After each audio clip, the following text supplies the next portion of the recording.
Well, hello. I just recorded a video last week where I just made a throwaway mark. In fact, I think it was my pens in use video.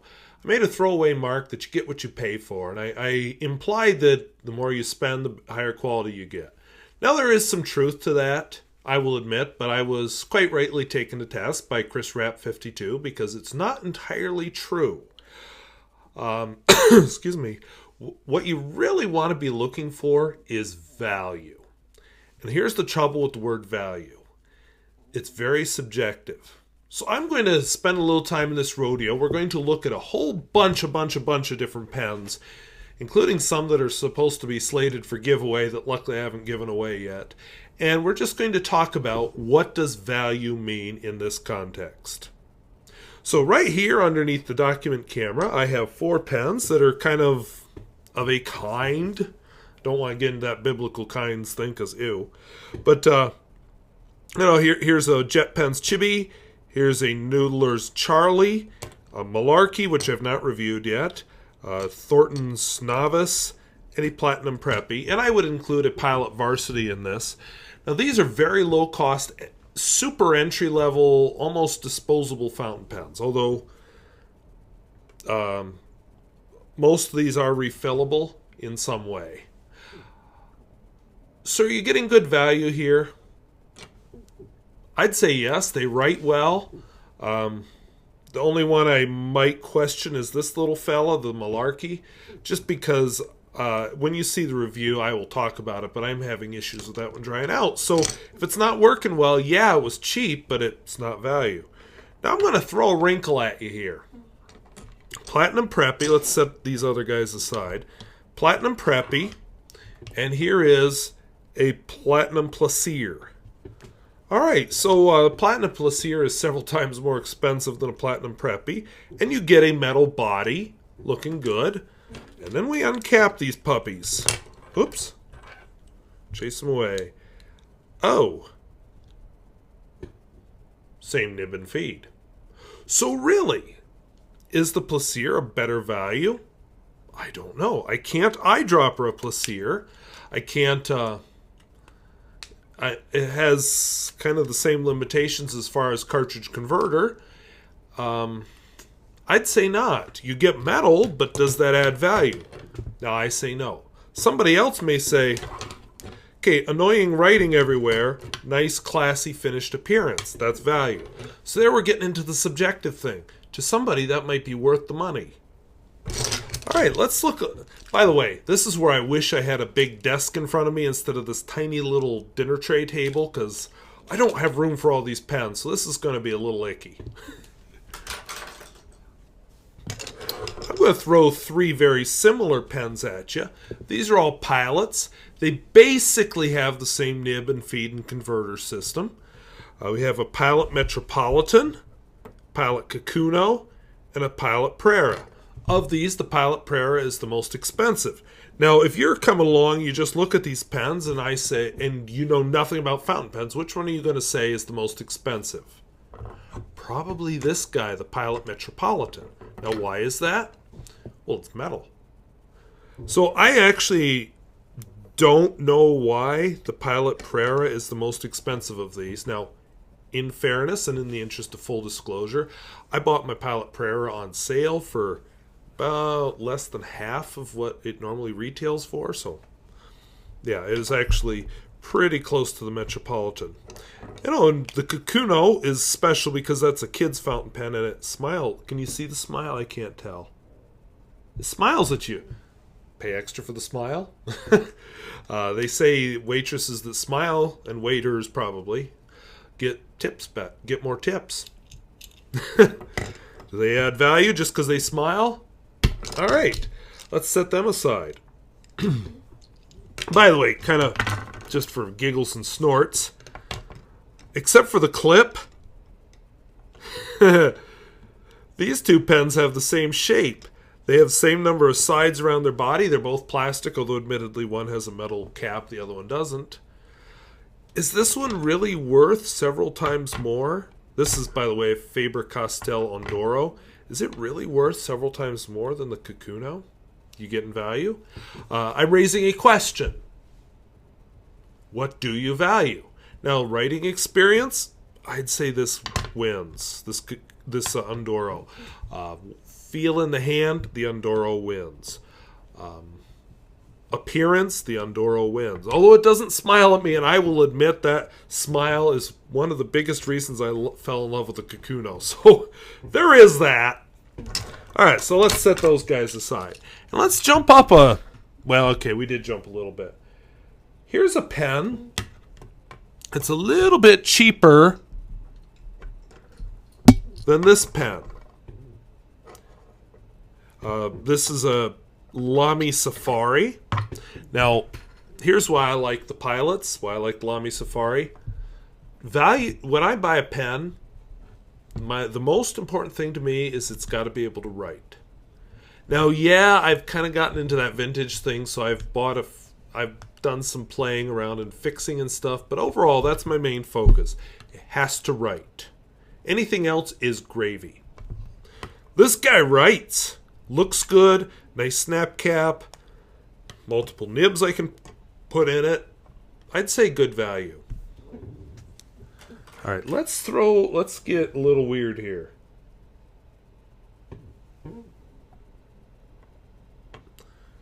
From a company that markets itself on the value thing. Now, these are both Noodler's Conrads. This is the original resin version of the Noodler's Conrad. This is the acrylic version of the Noodler's Conrad, and there is also an ebonite version of the Noodler's Conrad. Now, here's why I bring in the Noodler's Conrad. These two pens have the exact same nib, the exact same feed, the exact same filling mechanism. The difference between these two pens is the material that they're made out of. This pen, the acrylic pen, is twice the cost. I'm just looking because I have the feeling I'm chopping off the heads of these pens. I am. This acrylic pen is twice the cost of the resin pen.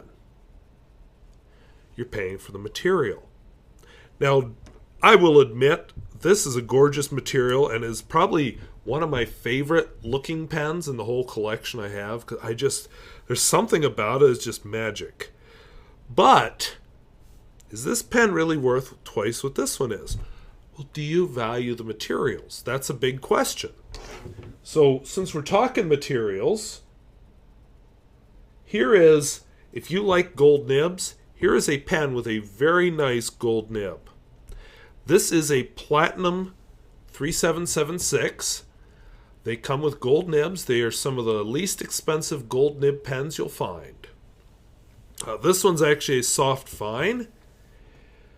Now, admittedly, I didn't pay full price for this guy, so let's make that clear. Same exact pen, missing the slip and seal mechanism. If I would have paid full price, which again I did not, because full price this pen is out of my range by a lot. At what I paid, these were pretty similar in price. This one was more expensive, but anyway, I don't get the slip and seal mechanism with this guy. I do have a very nice nib. I love the broad nib in it. The main difference between these two pens, plastic.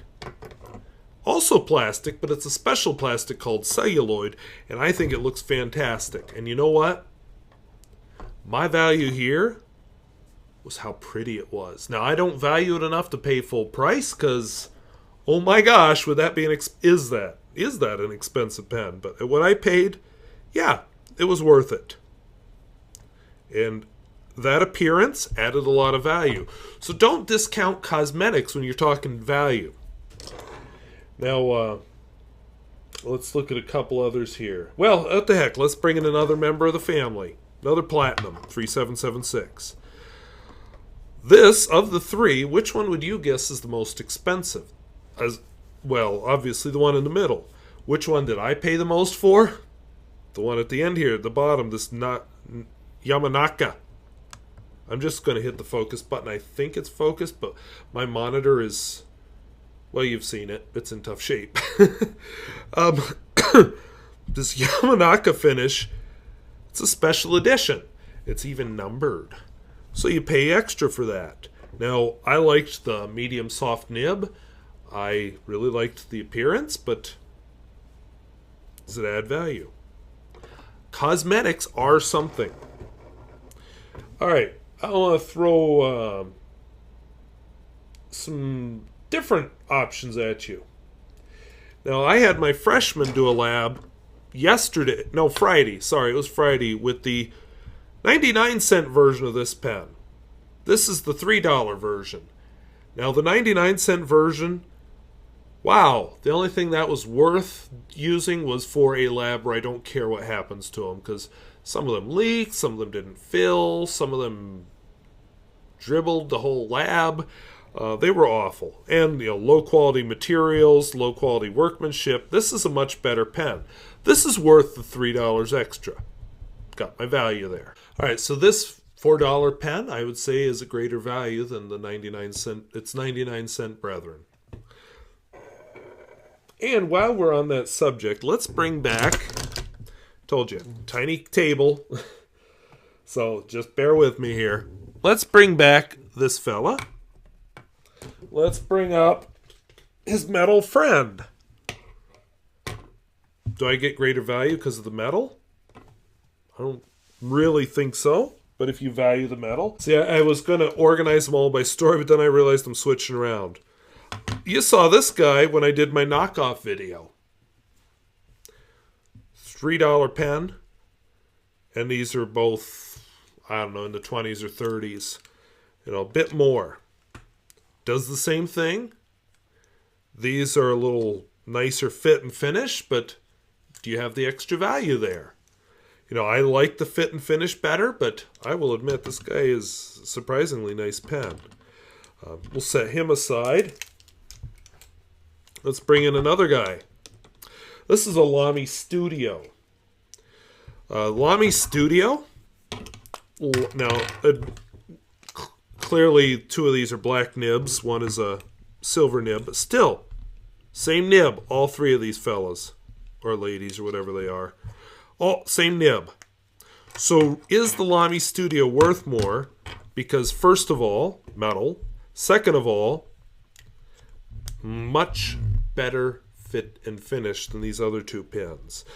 More design to it. Design is certainly part of what you're paying for. Now, this same Lamy Studio, if you get a gold nib, we're going to more than double the price. Is the gold nib worth it? Haven't answered that many questions, have I? Here's a interesting pen. This is a Edison Collier. I have a stainless steel nib on it. You can purchase a gold nib. Again, you will more than double the price of the pen if you get a gold nib. Worth it? Even the creator of Edison Pen, the owner, Brian Gray, has written some articles saying gold isn't quite all it's cracked up to be. All right, so let's bring back... Oh, actually, let me set it back here. That's pretty. That's part of what you're paying for. Part of what you're paying for is it's a small U.S. manufacturer. He does sell custom orders, which, if you're into that kind of thing, they cost quite a bit more than this pen, but it's custom made and you get to order a specific finish and you don't just have a limited number of choices and they'll touch up the nib and all kinds of stuff for you. Right beside it, this is a Conklin Durograph. Now, I didn't buy it, but there is an antique marble finish for the Edison Collier, which is very attractive, very similar to what's on this Conklin Durograph. Not the same, let's be clear. A Conklin Durograph, the difference is it's a mass market pen. Both cartridge converters. I don't really want to take the Edison apart too, but they're both cartridge converters. This is a much cheaper pen. In fact, this is good low budget pen if you're looking for a really classy look. That's value. I'm trying not to criticize pens too much, but I'd almost say there's more value here than here. Not that I don't like this pen, because I do. This is my very first nice pen. So we're keeping it. All right, so look around here. I'm going to just throw in a few other things. One of the things some people value is... Whoops. Eep! Oh, shoot. One of the things some people value is the filling mechanism. Do you get a cartridge converter or is it a piston? This is a nice, actually vintage piston pen. It's a student pen, as a matter of fact. This is a lot cheaper pen. This is a 1970s vintage pen, so there is that. But it's a much cheaper pen than this cartridge converter pen. And you get the piston. Let's throw a couple others here. If we're talking value, these are some Chinese pens from top to bottom. By the way, that was a Reform, I don't remember the number.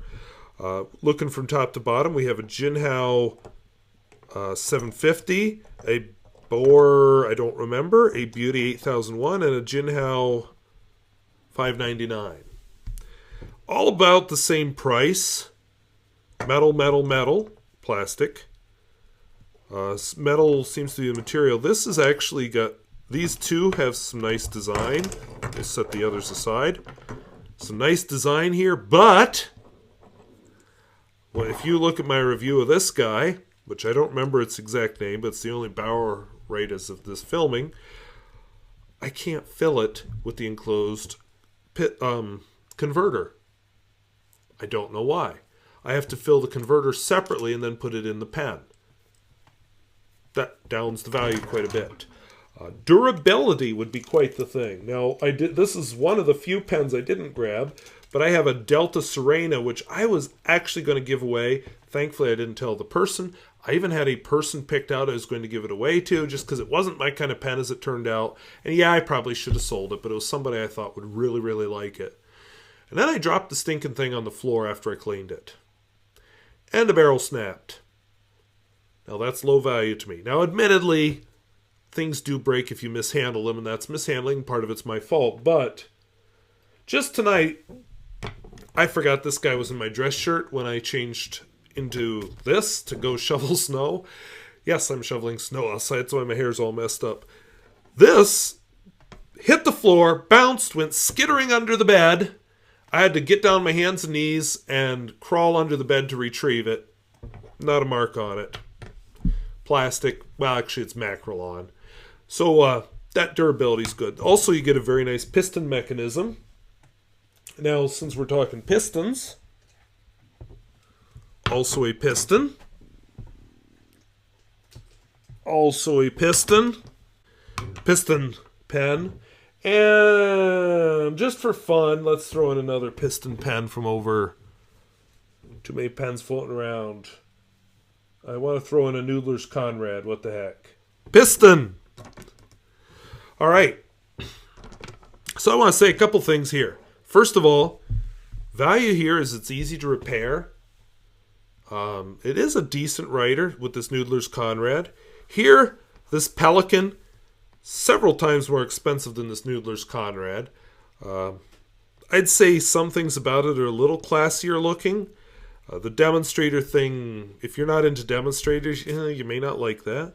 TWSBI 580 aluminum. I like it. This is a very smooth pen. In fact, this does a lot of what Noodler's does. It really gives you a chance to tinker with a pen, figure out how they work. That's why I like TWSBIs. Lamy 2000, and then a Pilot Custom 92. Well, okay, if we are going to rank them in order of expense, cheapest, there we go. Now, the Lamy is the most unassuming. I mean, the Lamy, if you don't actually know anything about pens, you would probably guess that maybe the Lamy's a little more expensive than this Noodler's, but you really would be like, can't be that nice, because I've got fill tip markers that look like that at the office. You get a gold nib, you get a very smooth operating piston, you get a very comfortable pen in the hand, you get a very reliable pen, and you get an absolutely spectacular fit and finish. If we look at these guys, he's kind of in a class of his own, but you get that nice faceted barrel, which is these two more expensive pens do not have. Not if I didn't know anything, I might actually think that the TWSBI was the most expensive one. When I check out these two, I do like that there's a double seal on the Pelican, but I find that this Pilot Custom 823, or I'm sorry, Pilot Custom 92 is a much more smoothly operating pen. Okay, and since we're throwing out some piston pens, this is in a class of its own. Same filling mechanism. They all in? Yep, they're all in. The difference here, flex nib at the low end, flex nib at the high end. But this is what is a world of difference from this on the Noodlers. Although you do get nebonite feed at both ends. Isn't that interesting? And plastic through the middle.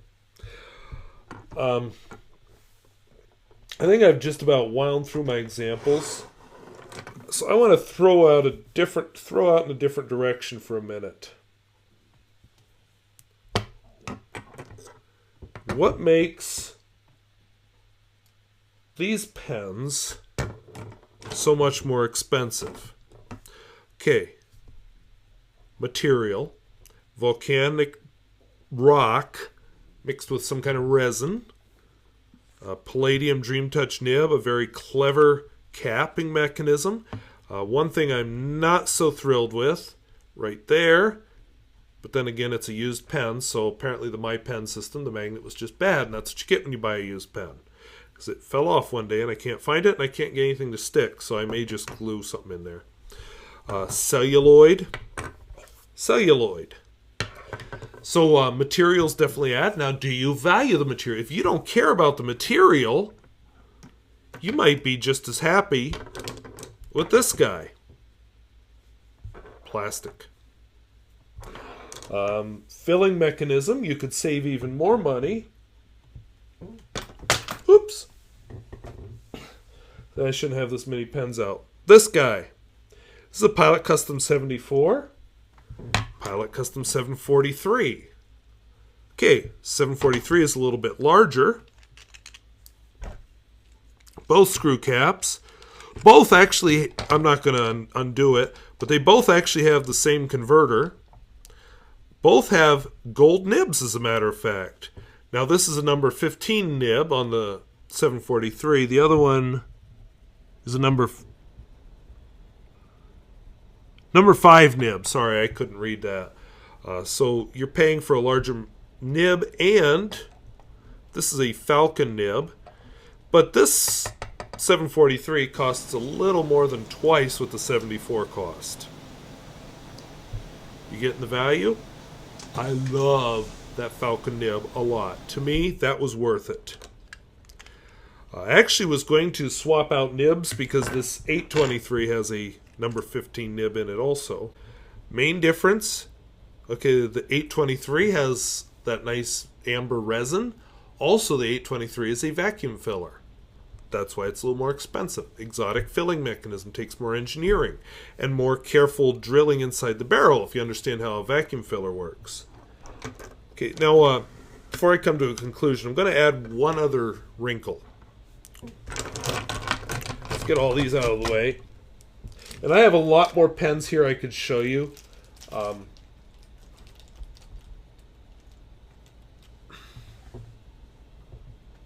boy. Messy. This is a very nice steel nib pen. It's reasonably flexible, reasonably attractive. I don't particularly care for how it fills, but it is what it is.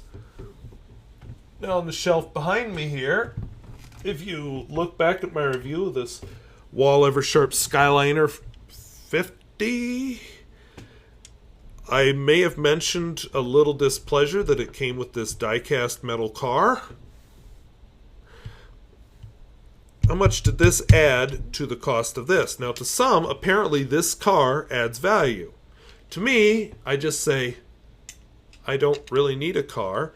The only reason it sits on my shelf here is to remind me to read descriptions better when I buy pens. And, it is a cool car.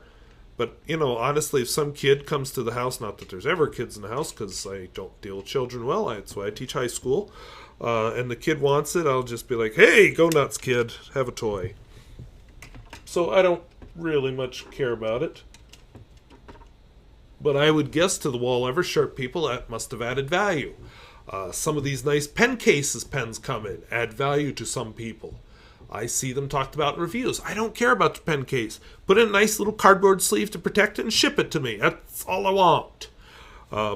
There's a Wall Eversharp similar to this, but much nicer materials. Actually comes in a glass skyscraper thing, case, whatever. It adds no value to me. But I don't value packaging. All right, so packaging can add value. And one other wrinkle. I'm going to bring the document camera down. In fact, I can't see the document camera. And holy cow, I've been seriously been talking for 31 minutes. Well, on the edited version, it will be less than 31 minutes because I will cut some stuff out. All right, so we'll bring her down close. Maybe not quite that close, because I need you to be able to see the full thing. So this is a Pilot Justice 95. I love this pen. Can't justify it. What I love about it, it's reasonably flexible, but it's got this gimmick. And sometimes these gimmicks add to the value. This gimmick, and I bought it knowing full well it's a gimmick, is I turn this knob here. It advances a little, and yeah, clearly I could do better with pen hygiene. It advances a little thing, cantilever is what they called it, over top of the nib to make it hard. Then I can dial it back to soft. Now, I don't notice enough difference between, at all the graduations between, but I do kind of like that. I would often, when I was teaching Algebra 1, after they did their homework, I would post a solutions guide online, after it's due, so, they have to do it first themselves. But I'd post the solutions online. I'd often work with this. And with the math, I found I liked it hard. And then I would switch it to soft for just general writing purposes. So, that was a gimmick. I knew it was a gimmick, but it was worth it. To some people, here's a gimmick that's worthwhile. This particular Yamanaka 3776 is number 2894 of 3776. To some people, that's worth it. Special finishes are worth it. So, what really is value? It's getting your money's worth. Nathan Tardif, and I don't have a full bottle here, so we'll just pretend. Nathan Tardif is well known with his Noodler's inks, and I just pulled one randomly from the shelf.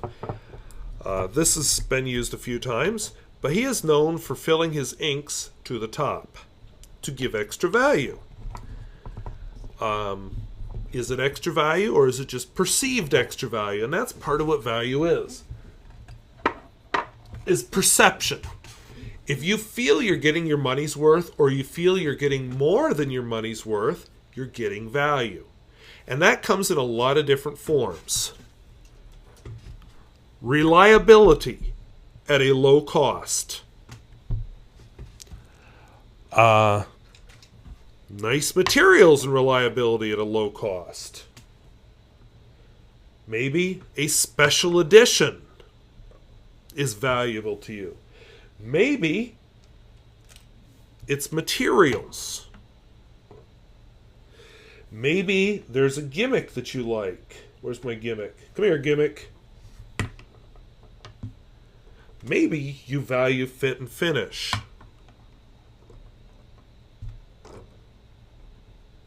Maybe you value a gold nib. Sorry, I had to look for it. So my apologies there.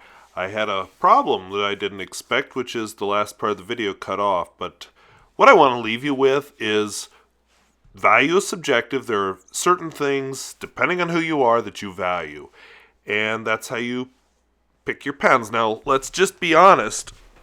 This is a luxury writing instrument. That little ballpoint pen that you found laying on the floor can write just as well as a fountain pen as far as communicating ideas. Now, yeah, the experience is different, but whatever. So we're arguing over a luxury item. So what's going to give it value? Fit and finish, reliability, materials, perhaps you like the design, perhaps you like a certain type of nib, perhaps you enjoy gold nib, perhaps you enjoy a flex nib, music nib, whatnot. Perhaps the name gives it value to you. A sentiment could give it value. So there are a number of things that can give value to a pen. And so I don't want to leave you with the idea that a more expensive pen is better. Just that price is one factor. Sometimes it's an indicator, sometimes it is not, of a quality, valuable pen. So, and again, what you value may be different from what I value. For me, pen has to write, or be able to be made to write. Other people, it's a little piece of history, and that's what they value, in the vintage world. I don't know what it is for you, and you have to decide it for yourself. So I suppose I left that all clear as mud, and I apologize for that, but it is what it is. So I thank you for watching. I'll leave you with a few rodeo pictures, because that's what I do with these pen rodeos, and I apologize for the blackout at the end. I don't know what happened to that footage. It is gone. So thank you for watching. We'll see you later. Bye-bye.